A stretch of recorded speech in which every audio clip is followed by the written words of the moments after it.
রুইজিয়া যে কোম্পানিকে আমরা এতদিন শুধুমাত্র এন্টারপ্রাইজ লেভেলে কাজ করে এবং তাদের সাপ্লায়ার হিসেবে চিনতাম, ইভেন ওয়াইফাইয়ের যে সলিউশন সেটাও কিন্তু তারা শুধুমাত্র ওই লেভেলটাতেই দিত। বাট নাওএডেজ তারা কিন্তু বেশ কিছু হোম প্রোডাক্ট ডেভেলপমেন্টে হাত দিচ্ছে অ্যান্ড এই ধরনের ইউজারদের জন্য তারা অলরেডি বেশ কিছু প্রোডাক্টও লঞ্চ করছে। বাট এইটা আমি কখনোই বলতেছি না যে তাদের প্রোডাক্ট লাইন আপটা অনেক বড়, বাট অলমোস্ট তারা প্রত্যেকটা স্ট্যান্ডার্ড প্রত্যেকটা সেগমেন্ট টাচ করার চেষ্টা করতেছে এবং যেখানে তারা টাচ করছে সেখানে আমরা কিন্তু অন্যরকম কিছু দেখতে পাইছি।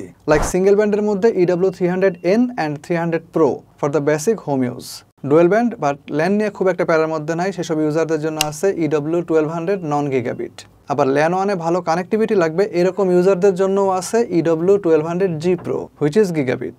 দেন অ্যাডভান্সড হোম এবং এন্টারপ্রাইজ লেভেলের ইউজারদের জন্য আছে ওয়াইফাই 6 এর EW3200GX and lastly this one EW3000GX Pro for the gamers.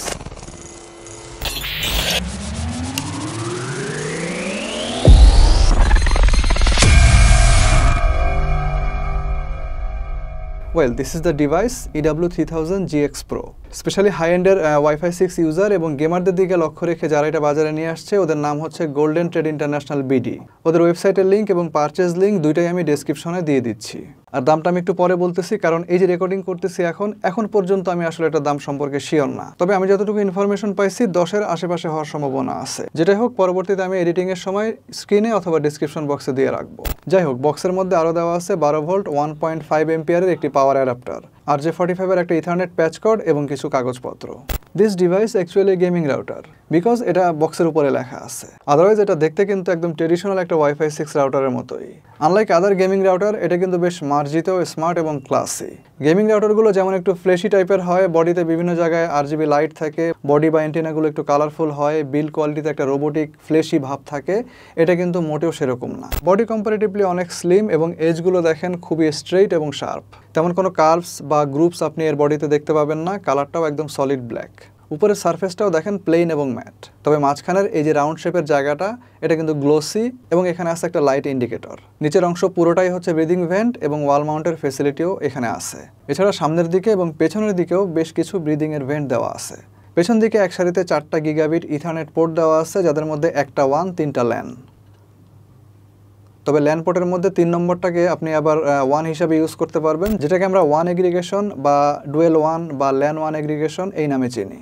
Anyway, আমরা এই বিষয়ে একটু পরে আসতেছি। পেছনের দিকে দেখেন পোর্টগুলোর পাশাপাশি 2টা বাটনও আছে, একটা রিসেট বাটন আর একটা হচ্ছে মেশ বাটন। এই রুইজিয়া ব্র্যান্ডেরই যেসব মডেলের মধ্যে আসলে মেশ সিস্টেমটা আছে তাদের সাথে এই রাউটারটাকে পেয়ারিংয়ের জন্য আপনি এই বাটনটাকে ওয়ান ক্লিকে ইউজ করতে পারবেন।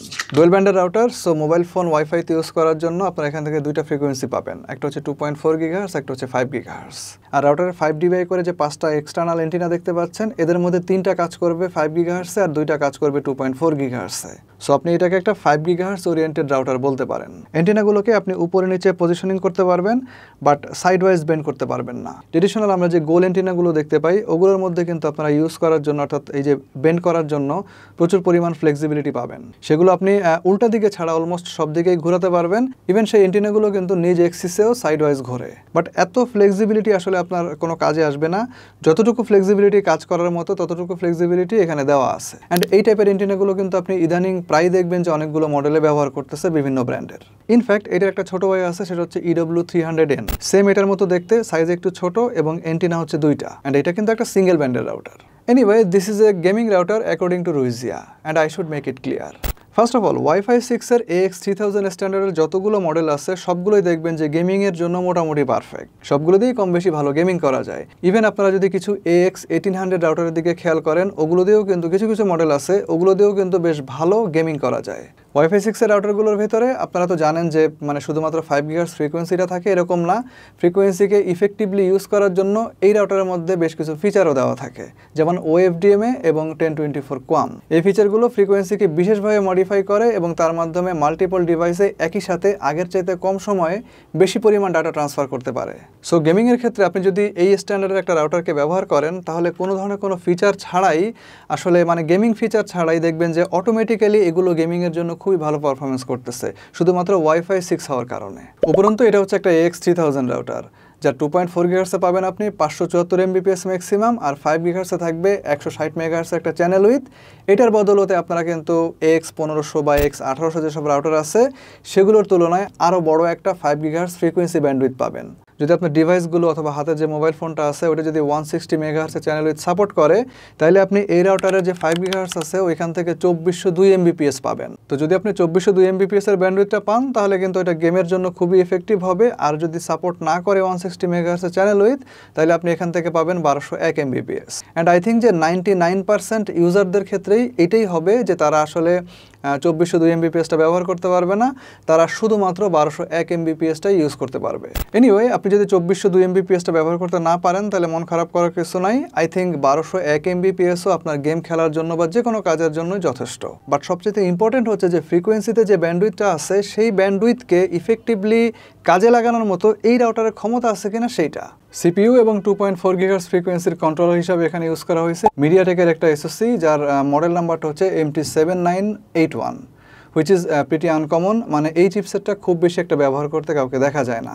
যাই হোক, এর কোর সংখ্যা হচ্ছে 2, মানে এটা হচ্ছে একটা ডুয়েল কোরের সিপিইউ এবং এর ক্লক স্পিড হচ্ছে 1.3 gigahertz according to OpenWRT। RAM হচ্ছে 256 এমবি এবং ফ্ল্যাশ মেমোরি হচ্ছে 128 এমবি। এই যে স্পেসিফিকেশনগুলো এখন আপনারা শুনলেন, এগুলো কিন্তু মোটামুটি ব্রেক ইভেনে আছে, একদম চিল্লায় বলার মতো কিছু নাই, বাট গুড এনাফ। বাট 5 গিগাহার্টজের ফ্রিকোয়েন্সি চিপসেট প্রত্যেকটা অ্যান্টেনার জন্য থাকা একটা করে এফএম চিপ সহ বাকি যে কম্পোনেন্টগুলো তারা কিন্তু shining at their best. So হার্ডওয়্যারের দিক থেকে আমি অবজেকশন করার মতো আপাতত তেমন কিছু পাইতেছি না। চলেন এবার এই রাউটারের ফার্মারের মধ্যে ঢুকি, তারপর দেখি যে গেমিংকে এমফেসিস করার মতো এই রাউটারের মধ্যে কি কি আছে। বেশ ওয়াও লেভেলের একটা ফার্মার, চেহারাটাই অন্যরকম, দেখেই মনে হচ্ছে কিছু একটার মধ্যে ঢুকতেছি। এখনই অবাক হয় না, চমক আরও বাকি আছে। এই পাশে দেখেন যে রিয়েল টাইম পিং অ্যানালাইসিস দেখাচ্ছে, যেটা প্রত্যেক সেকেন্ডের স্ট্যাটাস আপনাকে দেবে এবং প্রত্যেক 20 সেকেন্ড পরে এই রেজাল্টটা রিফ্রেশ হবে। সে সঙ্গে আপনি যদি কোনো অ্যাক্টিভিটি করেন তাহলে প্যাকেট লস সেখানে কীরকম হচ্ছে সেটাও কিন্তু আপনি এখান থেকে দেখে নিতে পারবেন। নিচের দিকে দেখেন 2টা অপশন আছে এবং এটাকে গেমিং রাউটার হিসেবে ইউজ করার জন্য এই অপশন 2টা আপনার কাজে লাগবে। এর মধ্যে একটা হচ্ছে মাল্টি লেভেল এক্সিলারেশন এবং আপনার যে গেমিং ডিভাইসটা আছে ওইটাকে এই এক্সিলারেশন সেটিংসের মধ্যে ইনক্লুড করে রাখলে ওভার দ্য ওয়াইফাই আপনার ওই ডিভাইসটা প্রায়োরিটি পাবে। এছাড়াও আরও কিছু মজার জিনিস আছে এই রাউটারের মধ্যে, যেমন আপনি যদি এই রাউটারের ওয়াইফাই সেটিংসের মধ্যে আসেন, এখানে আপনি প্রথমে দেখেন 2.4 গিগাহার্টজের ফ্রিকোয়েন্সির সেটিংস পাবেন, তারপরে 5 গিগাহার্টজটা পাবেন। এরপরে দেখেন গেমিং ওয়াইফাই নামে আরেকটা সেটিংস আছে এখানে, যেটা বাকি 2টা বেসিক ফ্রিকোয়েন্সির মতোই আপনার ফোনে কিন্তু এক্সট্রা এসএসআইডি আকারে শো করবে। আমি স্ক্রিনে আপনাকে অ্যাড করে দিব জিনিসটা, আপনি একটু দেখে নেন। আর এটা হচ্ছে 5 গিগাহার্টজের এবং এটা কিন্তু অবভিয়াসলি 5 গিগাহার্টজেরই হবে। আপনার যে গেমিং ডিভাইসগুলো আছে যেগুলোতে আপনি গেম খেলতে যাচ্ছেন, সেই ডিভাইসগুলোকে এই যে গেমিং এসএসআইডি এর আন্ডারে রাখলে এই ডিভাইসগুলো কিন্তু অটোমেটিক্যালি এই রাউটার দ্বারা প্রায়োরিটি পাবে। এবং কোন কোন ডিভাইস আপনার গেমিং এসএসআইডির আন্ডারে আছে এটা কিন্তু আপনি এই যে গেম ওয়াইফাই যে অপশনটা দেখতে পাচ্ছেন এটার থেকে দেখে নিতে পারবেন। এছাড়া আরও 2টা এক্সট্রা এসএসআইডি আপনার মোবাইল স্ক্রিনে শো করবে, একটা হচ্ছে 2.4 গিগাহার্টজের, একটা হচ্ছে 5 গিগাহার্টজের, এবং এগুলো হচ্ছে আইওটি ডিভাইসের জন্য, অর্থাৎ ইন্টারনেট অফ থিংস। এবং এই ডিভাইসগুলো আবার ধরেন যে 2 ধরনের হইতে পারে, 2.4 গিগাহার্টজ সাপোর্টেড আবার 5 গিগাহার্টজ সাপোর্টেড। তো এই রাউটারের যে ক্যাপাসিটি সেটা কিন্তু 2 ধরনের যে আইওটি ডিভাইস আছে দোনোটাকে সে সাপোর্ট দিতে পারবে। সো আপনার যেসব আইওটি ডিভাইস আছে 2.4 গিগাহার্টজে চলবে ওগুলোকে আপনি 2.4 গিগাহার্টজে রাখবেন, ওগুলো দেখবেন যে একটু কম ব্যান্ডউইথ কনজিউম করে। আর যেগুলো 5 গিগাহার্টজ সাপোর্ট করে ওগুলো দেখবেন যে একটু বেশি ব্যান্ডউইথ কনজিউম করে, সো ওগুলোকে আপনি 5 গিগাহার্টজে ইনক্লুড করে রাখবেন। নাও এই যে 5টা আলাদা আলাদা এসএসআইডি, এরকম আলাদা আলাদা 5টা এসএসআইডি থাকার কারণটা কি? এটাতে কোনো লাভ আছে? দেখেন, একটা রাউটার যখন এসএসআইডি থ্রো করে, আপনার মোবাইলে যখন একটা এসএসআইডি শো করবে তখন ওইটার অ্যাগেনস্টে কিন্তু একটা বিকন থ্রো করে এবং সেই বিকনের মধ্যে থাকে বিকন প্যাকেট, এবং বিকন প্যাকেটগুলো কিছু সেটিংস বহন করে যেগুলো কিনা আপনি রাউটারে কোনো ডিভাইসের অ্যাগেনস্টে করে রাখছেন। সো এই রাউটার যেহেতু 5টা এসএসআইডি প্রোভাইড করবে, সুতরাং 5টা এসএসআইডির প্রত্যেকটার জন্য আলাদা আলাদা ওয়াইফাই বিকন কিন্তু কাজ করবে এবং রাউটারের সাথে নির্দিষ্ট কোনো ডিভাইসের সঙ্গে আপনি যে সেটিংসগুলো করে রাখবেন ওই সেটিংসগুলো কিন্তু বিকনের মাধ্যমে, মানে আলাদা আলাদা বিকনের মাধ্যমে, আলাদা আলাদা বিকন প্যাকেটের মাধ্যমে ট্রান্সফার হবে। সো আপনার গেমিং এসএসআইডি আপনার গেমিং ডিভাইসগুলোর জন্য যে বিকন প্যাকেট বহন করবে সেগুলো কিন্তু কমপ্লিটলি আলাদা থাকবে ফ্রম দ্য আদার্স। পারতপক্ষে এই রাউটার গেমিং ডিভাইসকে প্রায়োরিটাইজ করার জন্য যে আলাদা এসএসআইডির ব্যবহার দেখাইছে এটা কিন্তু সম্পূর্ণ ইউনিক, এক্সেপশনাল এবং মাচ মোর এফিশিয়েন্ট। এছাড়াও রাউটারের মধ্যে এক্সট্রা একটা কোয়ালিটি অফ সার্ভিস আছে, যেখানে আপনি প্রতিটা ডিভাইসের জন্য ইন্ডিভিজুয়াল ব্যান্ডউইথ কন্ট্রোল করার সুযোগ সুবিধা পাবেন। এছাড়া ম্যাক ফিল্টার এবং রিবুট শিডিউল টাইপের আরও কিছু ইউজফুল সেটিংস কিন্তু এই রাউটারের মধ্যে আপনি পেয়ে যাবেন। ভিডিওর একটা পর্যায়ে আমি ডুয়েল ওয়ান এগ্রিগেশন এই টাইপের একটা কথা বলতেছিলাম।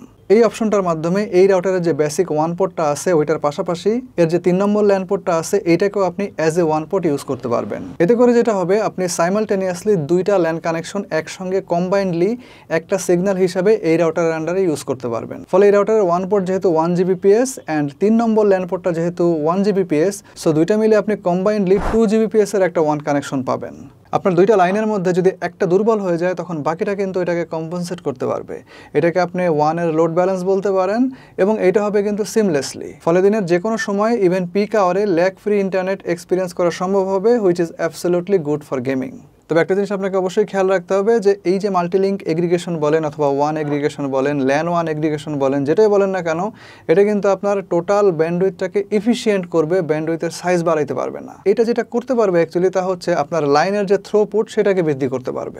যেমন সিঙ্গেল ওয়ান পোর্ট থাকা অবস্থায় আপনার কি হইতো, 3টা ল্যান পোর্ট থাকতো এবং আপনার যে ইনপুটটা ওই ওয়ানের মাধ্যমে হইতো ওটা কিন্তু 1 Gbps আকারে হইতো। তখন এই যে 3টা ল্যান ওইটাকে কিন্তু শেয়ার করতো, অর্থাৎ 1 Gbpsকে আপনার 3টা ল্যান মিলে শেয়ার করতো। এখন দুইটা ওয়ান হয়ে যাওয়ার ফলে হয়েছে কি যে আপনার 1 GB করে দুইটা 2 GBর একটা ওয়ান পোর্ট হয়েছে আর ল্যান পোর্টের সংখ্যা এখন হয়েছে দুইটা। সো এখন আপনার দুইটা ল্যান পোর্ট 1 GB করে 2 GBর দুইটা ওয়ান পোর্টকে শেয়ার করতেছে। অর্থাৎ আপনি ওয়ান থেকে হোক অথবা ল্যান থেকে হোক আপনি যে কোনোভাবে কিন্তু এখন 1 Gbps এর একটা কানেক্টিভিটি নিশ্চিতভাবে পাইতেছেন। সো ল্যাটেন্সি কমায় রাখার এই জায়গাটাতে মাল্টিলিঙ্ক এগ্রিগেশন কিন্তু একটা বিশেষ ভূমিকা পালন করতে পারবে। নট অনলি গেমিং, আপনি যদি গেমিং স্ট্রিমিং দুটো একসাথে করেন অথবা ডাউনলোডিং তিনটা যদি একসাথে করেন তাহলে এই যে ভারী কাজগুলো আপনি করতেছেন এগুলো কিন্তু আপনার এই যে ডুয়েল ওয়ানের যে বিষয় এখান থেকে সর্বোচ্চ সুবিধা আদায় করতে পারবে। ইভেন এন্টারপ্রাইজ লেভেলেও কিন্তু এই যে ডুয়েল ওয়ানের যে ব্যাপার এটা কিন্তু দারুণ ভূমিকা পালন করতে পারে। সো ইটস ফর শিওর যে ল্যান অথবা ওয়াইফাই যেদিক থেকে আপনি চিন্তা করবেন এই রাউটারটা কিন্তু গেমিং বান্ধব রাউটার। But what about the wifi range? Is it good or not? Believe me, this router is best in range so far. রাউটারের একদম কাছে দাঁড়িয়ে আমরা 5 GHz এর যে গেমিং ফ্রিকোয়েন্সিটা আছে এটা থ্রোপুট টেস্ট করছিলাম। অন অ্যান অ্যাভারেজ 680 Mbps এর থ্রোপুট পাওয়া গেছে out of 1200 Mbps, which is better not the best. কারণ আমার যতটুকু মনে পড়ে এদেরই অন্য আরেকটা মডেল সেটা হচ্ছে EW3200GX, এইটার থ্রোপুটের রেজাল্ট আরেকটু মনে হয় ভালো আসছিল। এনিওয়ে ওয়াইফাইয়ের যে রেঞ্জটা আমরা পাইছি সেটা হচ্ছে মোটামুটি 3200 স্কোয়ার ফিটের মতো একটা হিউজ রেঞ্জ, যেটা অলমোস্ট বড় সাইজের একটা বাসাকে কাভার দিতে কিন্তু সক্ষম। অথবা আপনি যদি ছোটোখাটো অথবা মিডিয়াম সাইজের কোনো অফিসের কথা চিন্তা করেন পুরোটাকে কাভার দিতে কিন্তু এই রাউটারটা সক্ষম। অর ইভেন আপনি যদি ডুপ্লেক্স বাসায় নিয়ে এটাকে সেট করেন তাহলে উপরের ফ্লোর এবং নিচের ফ্লোর দুইটা মিলে যদি আপনার 3200 স্কোয়ার ফিট হয় তাহলেও ওই পুরো বাসাটাকে কিন্তু এই রাউটারটা কাভার দিতে সক্ষম। বেশ ডিস্টেন্স থেকেও এই রাউটারের যে গেমিং এক্সপিরিয়েন্স খুবই চমৎকার ছিল, এমনকি রেঞ্জের শেষ মাথায় দাঁড়িয়ে যেখানে আসলে থ্রোপুটের পরিমাণটা খুব সামান্যই থাকে, ধরেন 2 থেকে 3 Mbps, সেখানে দাঁড়িয়েও কিন্তু হুলস্থুল ইউটিউব চলতেছিল। আর এই বিষয়টা আসলে তখনই পসিবল হয় যখন অসাধারণ সিগন্যাল কোয়ালিটি থাকে এবং সঙ্গে সঙ্গে ফ্রিকোয়েন্সিতে অ্যাকুরেট ডাটা ফ্লোটা বজায় থাকে। সেদিক থেকে আমি যতটুকু দেখলাম যে রুইজের প্রত্যেকটা মডেলই আসলে কম বেশি সাকসেসফুল। তারপরেও এই রেঞ্জে যদি আপনার না পোষায় তাহলে you can add more units. পেছন দিকে যে মেশ বাটনটা দেখতে পাচ্ছেন এটার মাধ্যমে অথবা ডিরেক্টলি ফার্মওয়্যারে ঢুকে আপনি কিন্তু মেশ নেটওয়ার্ক গঠন করতে পারবেন রুইজিয়ারই অন্য যেসব মডেলগুলো আসলে মেশ নেটওয়ার্ক সাপোর্ট করে ওদেরকে দিয়ে। সো একদম ডেডিকেটেড যারা গেমার আছেন অথবা অনলাইনের স্ট্রিমার আছেন অথবা আপনারা দুইটাই করেন, আপনার বাজেট যদি 10-এর কাছাকাছি থাকে তাহলে এই রাউটারটাই বেস্ট। আবার যাদের বাসার সাইজ তুলনামূলকভাবে একটু বড়, যাদের হিউজ রেঞ্জ লাগে এবং বাসার ভিতরে প্রচুর পরিমাণ ডিভাইস, বিভিন্ন ধরনের ডিভাইস, তাদের জন্য আসলে এই রাউটারটা আমি দেখছি খুবই সুইটেবল। আপনি অন্য ব্র্যান্ড ঘাটেন এই দামের মধ্যে দেখবেন যে AX1800 পাওয়া যাইতেছে সর্বোচ্চ, তাও আবার বেসিক কিছু ফিচার দিয়া। রেঞ্জটাও ডেফিনেটলি আপনি এতখানি পাবেন না। উপরন্তু এই রাউটারের মধ্যে কিন্তু 3 বছরের ওয়ারেন্টি আছে। মানে যে কোনো লোক যদি আসলে এটাকে কিনতে যায় তাহলে এই কেনার পিছনে একটাই বাধা থাকতে পারে, সেটা হচ্ছে এর দাম। বুঝতেই পারতেছেন 10,000 টাকা, এটা কিন্তু কোনো ছোট অ্যামাউন্ট না। সো যদি এই বিষয়টাকে কেউ ওভারকাম করতে পারেন তার জন্য এই রাউটারটাই আসলে পারফেক্ট। যে কোনো ইউজারকে কনভিন্স করার মতো আসলে কি নাই এর মধ্যে আমি ওইটাই চিন্তা করতেছি, বাকিটা আপনাদের বিবেচনা। খুব শীঘ্রই দেখা হবে নতুন কোনো ভিডিওতে, নতুন কোনো রিভিউতে। সে পর্যন্ত সবাই ভালো থাকেন এবং সুস্থ থাকেন। আল্লাহ হাফেজ।